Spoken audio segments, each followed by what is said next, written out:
మామ ఇది ఓ అమ్మాయి కథ, ప్రతి ఆడపిల్ల వినాల్సిన కథ. ఇది ఎక్కడో కాదు, మా ఇంటి కిందనే జరిగింది. అసలు ఏం జరిగిందో చెప్తా వినండి మామ.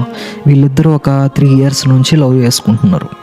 లవ్ చేసుకుంటూ ఇంట్లో స్టడీస్ అని చెప్పేసి విజయవాడలో చదువుకుంటున్నారు మామ.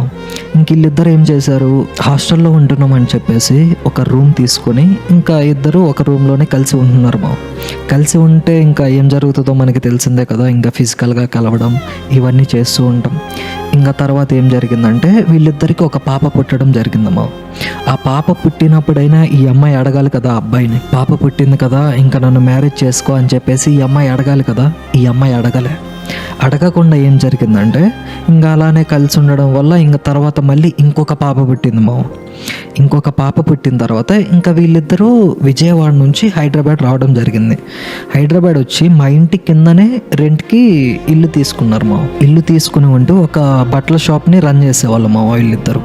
ఇంకా అలా రన్ చేసుకుంటూ అలా గడిచేదన్నమాట. ఇంకా తర్వాత ఏం జరిగిందంటే ఈ దుర్మార్గుడు ఏం చేశాడు తెలుసా, నిజంగా ఇది విన్న తర్వాత అసలు ఇలాంటి నా కొడుకుల్ని ఏం చేయాలో మీరే చెప్పండి.